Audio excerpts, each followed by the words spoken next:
Hello students, welcome to my Bengali study channel. Bengali study চ্যানেলের পক্ষ থেকে তোমাদের সকলকে স্বাগত। প্রিয় উচ্চ মাধ্যমিক শিক্ষার্থী বন্ধুরা, যারা 2024 সালের উচ্চ মাধ্যমিক পরীক্ষার্থী রয়েছে, তাদের জন্য আমি আজকে ইতিহাসের 8 মার্কের ফাইনাল তথা লাস্ট মিনিট সাজেশান নিয়ে উপস্থিত হয়েছি।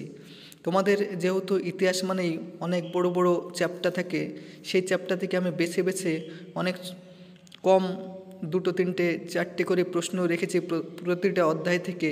সেই রকমভাবে আমি সাজেশান তোমাদের তৈরি করেছি।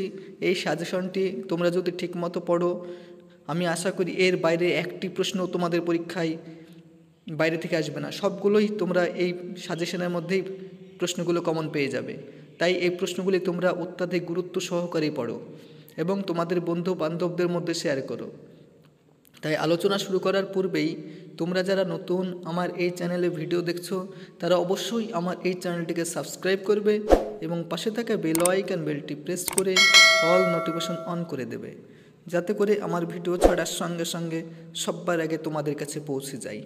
তাই দেরি না করে চলো শুরু করি আজকের মূল আলোচনা শুরু করার পূর্বেই তোমাদেরকে আমি কিছু বলতে চাই। তোমরা যেহেতু জানো যে উচ্চ মাধ্যমিক পরীক্ষা ইতিহাস মানেই 2টো খণ্ডে বিভক্ত থাকে, প্রথম খণ্ড এবং দ্বিতীয় খণ্ড।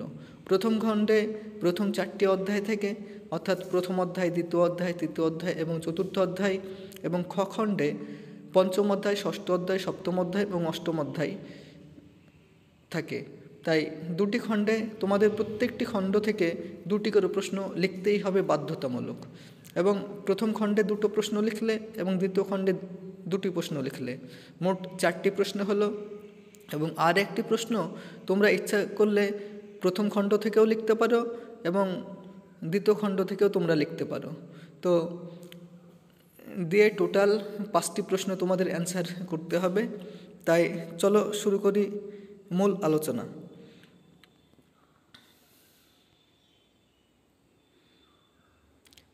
খণ্ড নম্বর ক, প্রথম অধ্যায়।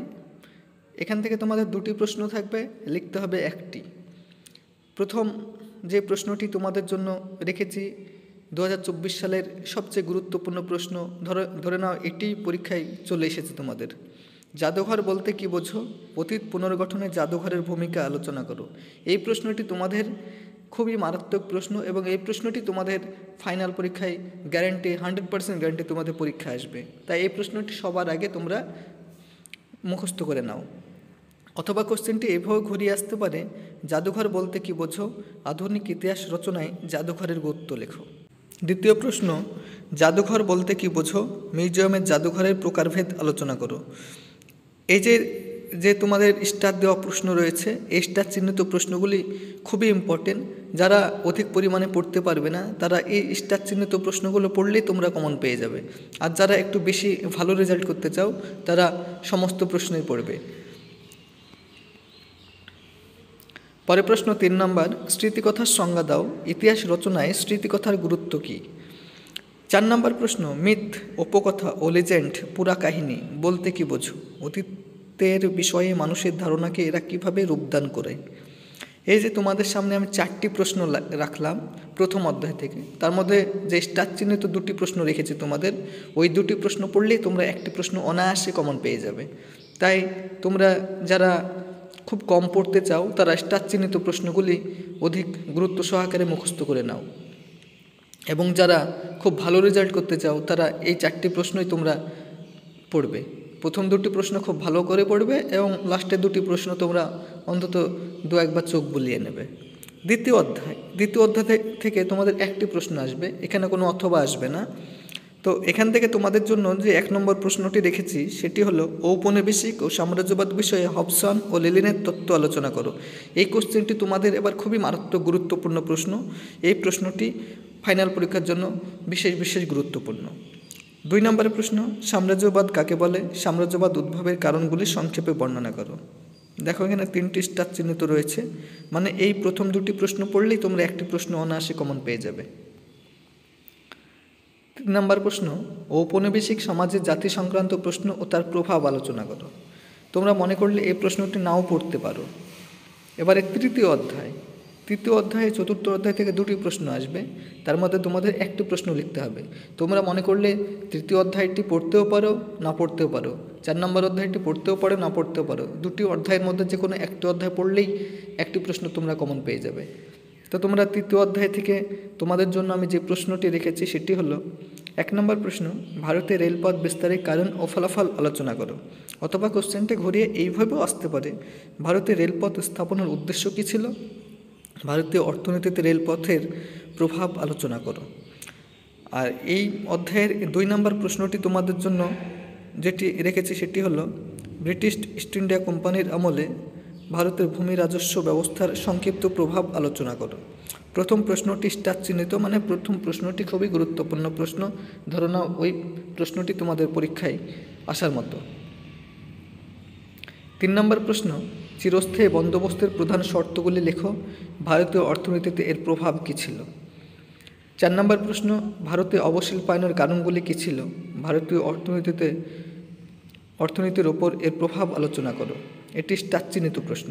অথবা অবশিল্পায়ন কাকে বলে, এর কারণ ও ফলাফল বা প্রভাব আলোচনা করো। এটিও তোমাদের 4 নম্বর প্রশ্ন, এটি খুবই গুরুত্বপূর্ণ প্রশ্ন, ধরে নাও এই প্রশ্নটি তোমাদের ফাইনাল পরীক্ষায় চলে এসেছে, তাই স্টার চিহ্নিত প্রশ্নগুলি তোমরা অধিক পরিমাণে জোর দেবে। চতুর্থ অধ্যায় থেকে তোমাদের জন্য যে প্রশ্নগুলি রেখেছি সেগুলো একবার চোখ বুলিয়ে নাও। 1 নম্বর প্রশ্ন, ঈশ্বরচন্দ্র বিদ্যাসাগরের শিক্ষা সমাজ সংস্কারের বিবরণ দাও। খুবই গুরুত্বপূর্ণ প্রশ্ন এই প্রশ্নটি। 2 নম্বর প্রশ্ন, আলিগড় আন্দোলনের সংক্ষিপ্ত পরিচয় দাও। 3 নম্বর প্রশ্ন, ক্যান্টন বাণিজ্যের মুখ্য বৈশিষ্ট্যগুলি কী ছিল, এই বাণিজ্যের অবসান কিভাবে হয়েছিল। এই প্রশ্নটি তোমাদের খুবই গুরুত্বপূর্ণ প্রশ্ন।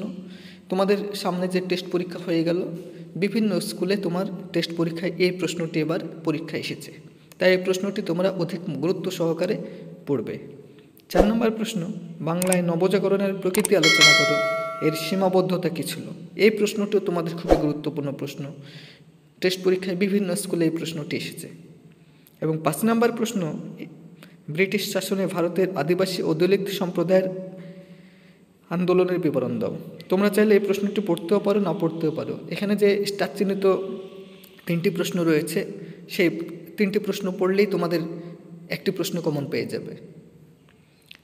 এবারে আসি খ খণ্ড, পঞ্চম অধ্যায় থেকে তোমাদের জন্য যে প্রশ্নগুলি রেখেছি সেগুলি একবার চোখ বুলিয়ে নাও। 1 নম্বর প্রশ্ন, লখনৌ চুক্তির শর্তাবলী উল্লেখ করো, এই চুক্তির গুরুত্ব সম্পর্কে সংক্ষেপে আলোচনা করো। এই প্রশ্নটি তোমাদের খুবই গুরুত্বপূর্ণ প্রশ্ন। 2 নম্বর প্রশ্ন, জালিয়ানওয়ালাবাগ হত্যাকাণ্ডের প্রেক্ষাপট কী ছিল, এই ঘটনার গুরুত্ব আলোচনা করো। তোমাদের যে রিসেন্ট উচ্চ মাধ্যমিক টেস্ট পরীক্ষা হয়ে গেল, সেই টেস্ট পরীক্ষায় পশ্চিমবঙ্গের বিভিন্ন স্কুলের এই প্রশ্নটি এবার পরীক্ষায় এসেছে, তাই এই প্রশ্নটি তোমাদের এই অধ্যায় থেকে সবচেয়ে মারাত্মক গুরুত্বপূর্ণ ইম্পর্টেন্ট, ধরে নাও এটি পরীক্ষায় এবার চলে এসেছে উচ্চ মাধ্যমিক ফাইনাল পরীক্ষায়, তাই এই প্রশ্নটি তোমরা সবার আগে প্রস্তুত করে নাও। অথবা কোশ্চেনটি ঘুরিয়ে এইভাবে আসতে পারে, জালিয়ানওয়ালাবাগের হত্যাকাণ্ড কি, এই হত্যাকাণ্ডের বিরুদ্ধে ভারতে কী প্রতিক্রিয়া হয়েছিল। 3 নম্বর প্রশ্ন, 1935 সালের ভারত শাসন আইনের প্রেক্ষাপট ও শর্তাবলী আলোচনা করো, এই আইনের গুরুত্ব কী ছিল। এই প্রশ্নটিও তোমাদের মারাত্মক গুরুত্বপূর্ণ প্রশ্ন, এই প্রশ্নটিও তোমরা অধিক গুরুত্ব সহকারে পড়বে। 4 নম্বর প্রশ্ন, 1909 খ্রিস্টাব্দের মল্যমেন্টো সংস্কার আইনের প্রধান বৈশিষ্ট্য ও গুরুত্ব আলোচনা করো। এবং 5 নম্বর প্রশ্ন, এই অধ্যায়ের লাস্ট প্রশ্ন, রাওলাট আইনের উদ্দেশ্য কী ছিল, গান্ধীজি কেন এর বিরোধিতা করেছিলেন। তোমাদের যে স্টার চিহ্নিত যে প্রশ্নগুলি আমি দিয়েছি, সেই স্টার চিহ্নিত প্রশ্নগুলি তোমরা অধিক গুরুত্ব সহকারে পড়বে, কারণ ওগুলির মধ্যেই তোমার ফাইনাল পরীক্ষায় তোমরা কমন পেয়ে যাবে। ষষ্ঠ অধ্যায় থেকে যে প্রশ্নগুলি তোমাদের জন্য রেখেছি সেগুলি একবার চোখ বুলিয়ে নাও। 1 নম্বর, 1942 খ্রিস্টাব্দের ভারত ছাড়ো আন্দোলনের ওপর একটি নিবন্ধ লেখো। এটি স্টার চিহ্নিত, মানে খুবই গুরুত্বপূর্ণ প্রশ্ন। অথবা 1942 খ্রিস্টাব্দে ভারত ছাড়ো আন্দোলনের প্রেক্ষাপট আলোচনা করো, এই আন্দোলনে নারীদের অংশগ্রহণ সম্পর্কে টিকা লেখো। এই প্রশ্নটি তোমরা খুব ভালো করে পড়বে, কারণ এই প্রশ্নটি খুবই গুরুত্বপূর্ণ প্রশ্ন। 2 নম্বর প্রশ্ন, 1946 খ্রিস্টাব্দে নৌবিদ্রোহের কারণ ও তাৎপর্য কী ছিল। এবারে 3 নম্বর প্রশ্ন, ক্রিপস মিশনের প্রস্তাবগুলি কী ছিল? ভারতীয়রা কেন এগুলিকে প্রত্যাখ্যান করেছিলেন? এই প্রশ্নটি তোমাদের খুবই গুরুত্বপূর্ণ প্রশ্ন। উচ্চ মাধ্যমিক যে টেস্ট পরীক্ষা রিসেন্ট হয়ে গেল, পশ্চিমবঙ্গের বিভিন্ন স্কুলে এই প্রশ্নটি তোমাদের এসছে, তাই এই প্রশ্নটি তোমরা সবার আগে পড়ে নাও।